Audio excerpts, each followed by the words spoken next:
She's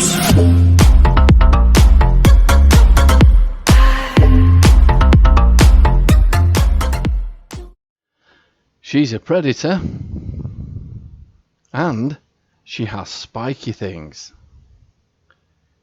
You always look mean when you have spiky things, don't you? Yeah. More after this.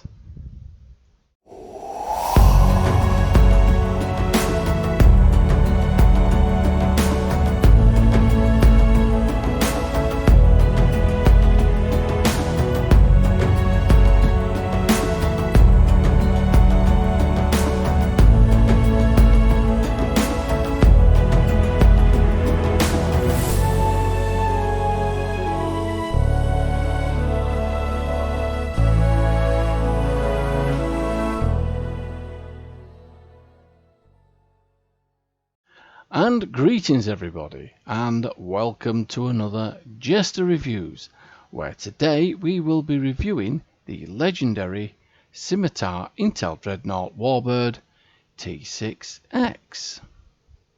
Now, this ship came as part of a pack with the legendary Romulan Warbird bundle, and we'll have a look at that just in a few minutes. I actually picked this up for 7,800 Zen, and that was with 35% off. I believe it's going to go up to 12,000 Zen after about 3 days.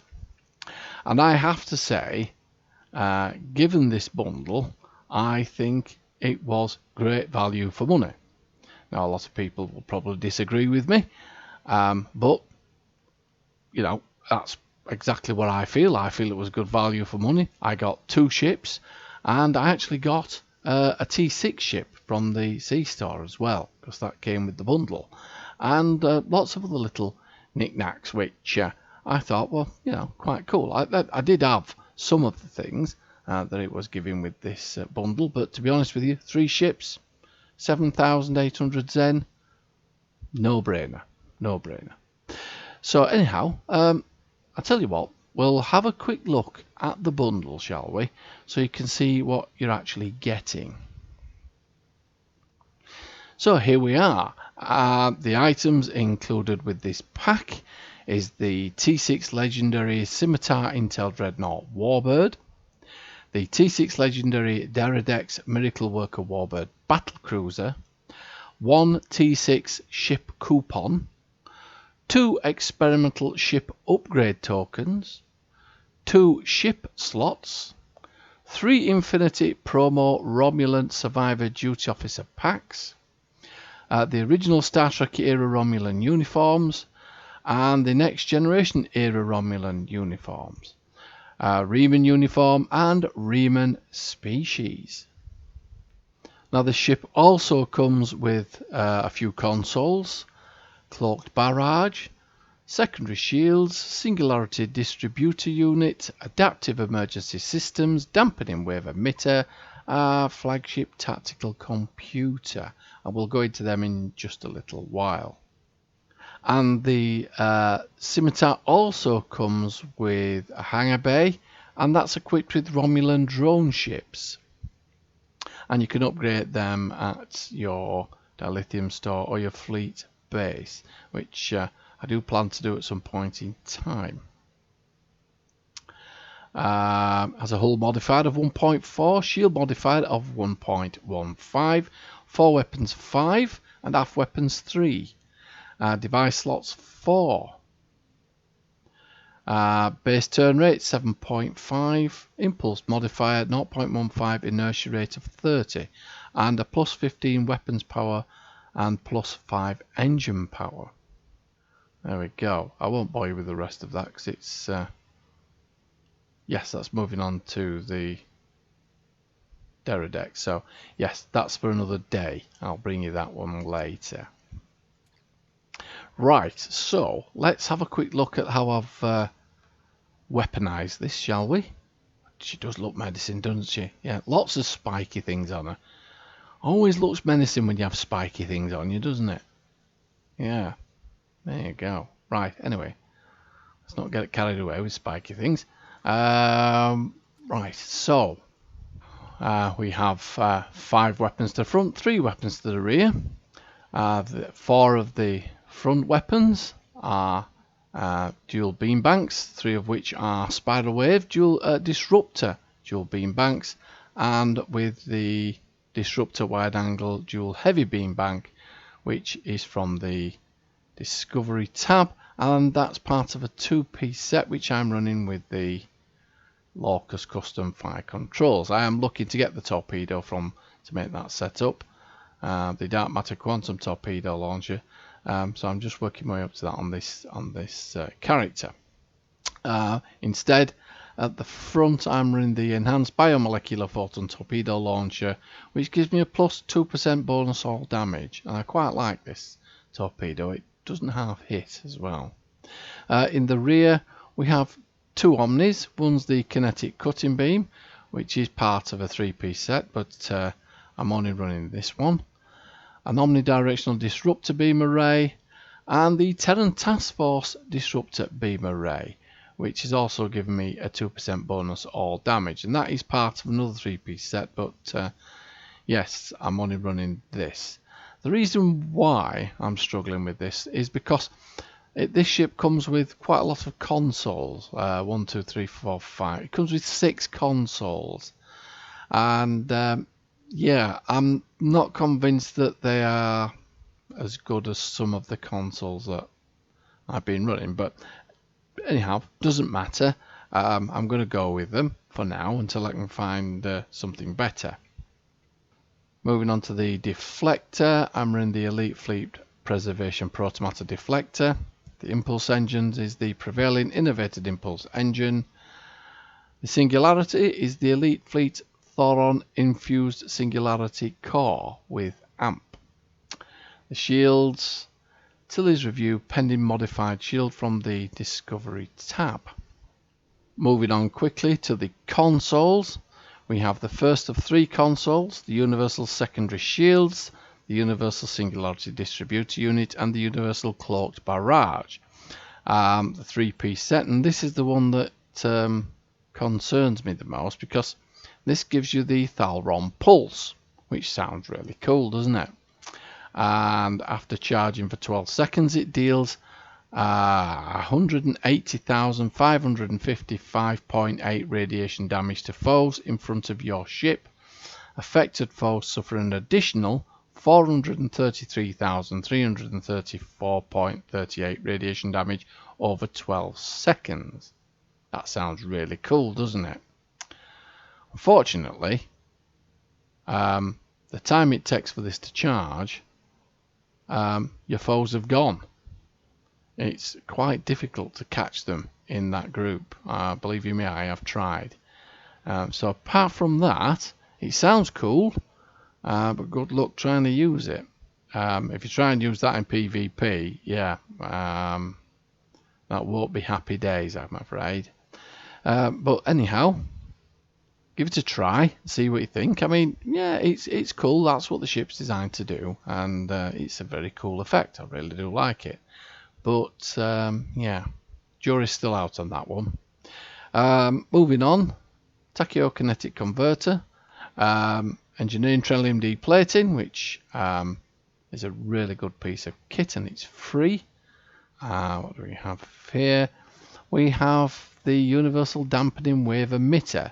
Now this appears to be part of a 4-piece set. I do have the Universal Dampening Wave and the Flagship Tactical Computer, which came with it, but I don't have the Universal Timeline Stabilizer.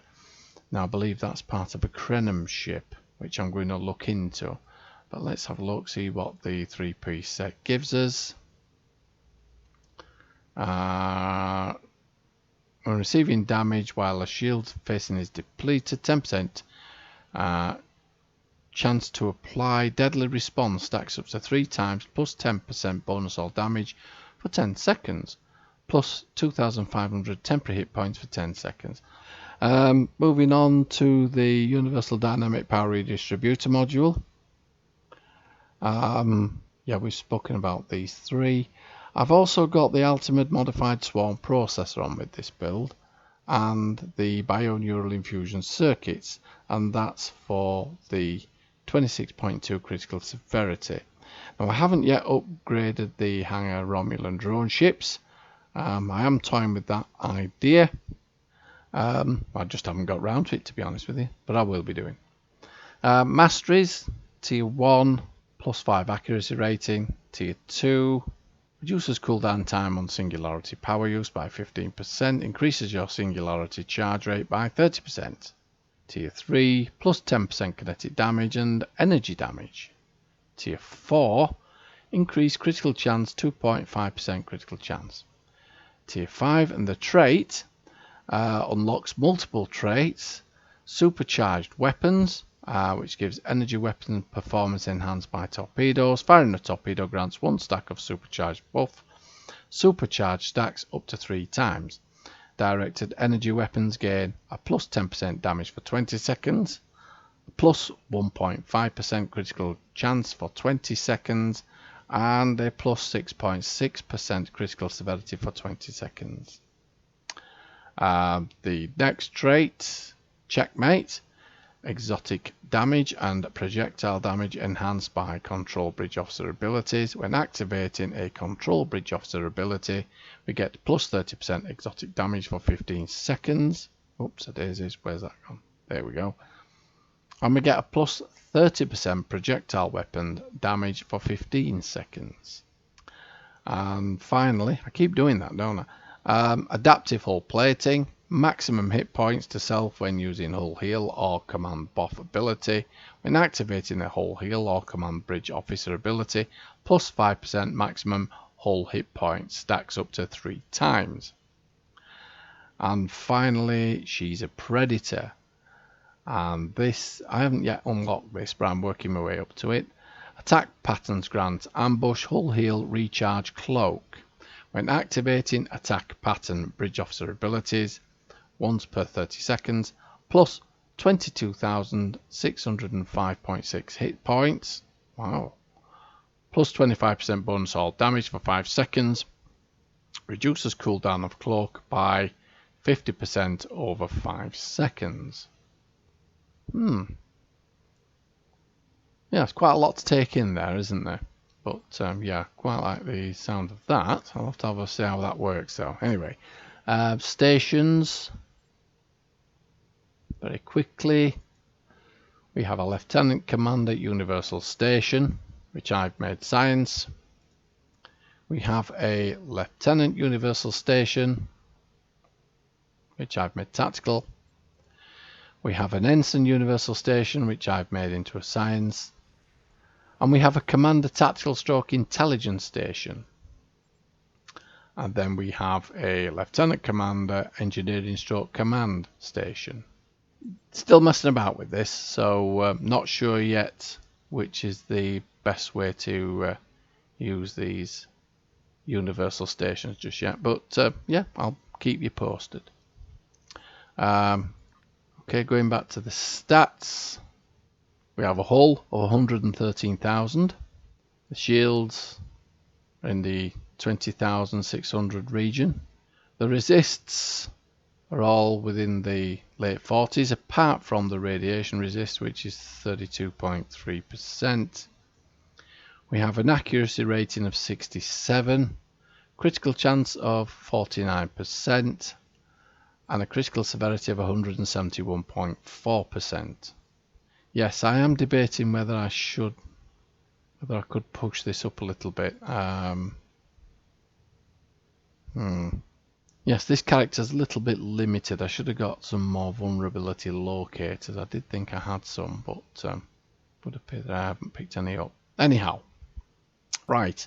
So let's have a quick look at the bridge, shall we? And then we'll take her for a run, and you can see how she performs. So here we are on the bridge of the Scimitar, and it's yeah, very realistic to Star Trek Nemesis, isn't it? Quite a big bridge, really cool.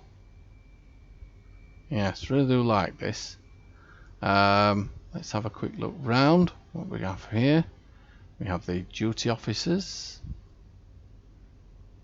Select small craft console. These stairs are a bit steep, aren't they? You could do yourself a serious mischief here if you're running up and down these stairs. At least they've got handrails. I mean, yeah, I mean you could do yourself a serious mischief if you get into battle and you're on your way to the bridge and go, oops, there we go, they're falling down the stairs. Right, so anyway, moving on. Hello, Mr. Zatvash. So how's it going?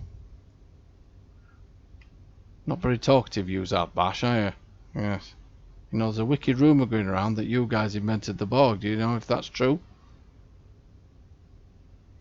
Well, honestly, yeah, very secretive these Zatvash people, but yeah, keep an eye on him, will you, number one. Yeah, don't trust the Zatvash, but anyway. Right, so going into the back here, what do we have? Oh, we have this. This is where data met his end, if you remember. Here we have the bank account and access to library files. Yes. This is where Captain Picard fought for his very life with Shinzu, isn't it? Shinzu? What am I talking about? Anyway, let's open the... oh, right, you've got to be careful here with this. Yes, with the Thalron thing, because yeah, you could end up burning your face off here, and you don't want to do that because it could ruin your day. That, yeah, it certainly looks dangerous, doesn't it? Look at that, cooking the roof there. Yeah, cooking the ceiling. Yeah, it looks highly dubious. We better make sure we close this. Close the Thalron device. Close that. Yes, because we don't want to. Don't want to upset people, do we? Because it, you know, it could cause all sorts of problems if we leave that open. Right, so let's go up to, you see, slip down there. Then, what's it? 6 steps. Slip down 6 steps there. Yes, pilot, just be careful, will you? Let's sort these steps out. I mean, 6 steps. I slipped down there and did himself a mischief. Right, so let's take her into battle and see how this predator performs. So here we are on a Japori run. Let's see what this ship can do, shall we? I'll tell you what, let's have a go at this battle cloak. I quite fancy this. What is this? Where is it? It's here somewhere. Cloak barrack, there we go. Let's see what happens. Isn't that cool? Fighting while cloaked.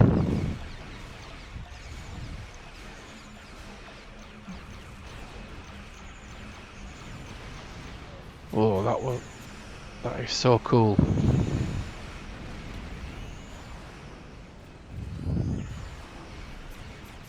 Now I wonder if we activate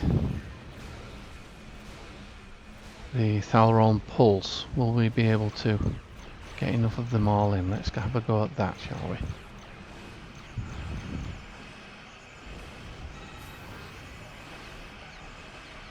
This looks cool, doesn't it? This is a really cool effect. Well, I'm not sure what it did, but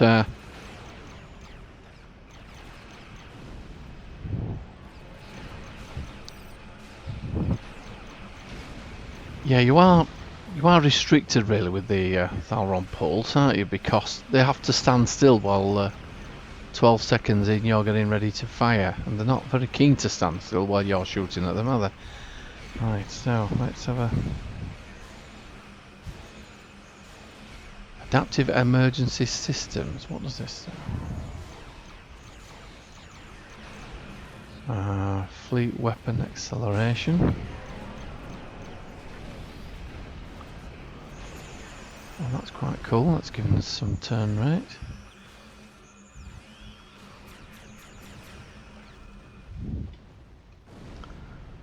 What is this one? Secondary shields. We haven't needed that yet. Violent dampening wave. Oh, I'll have a go with that. See what happens with that.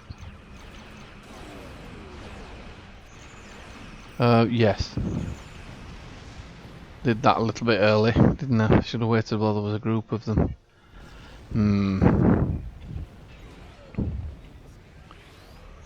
That's the problem when you've got all these new consoles. It's like being in a sweet shop as a child. You don't know which one to get, do you? Right, so let's...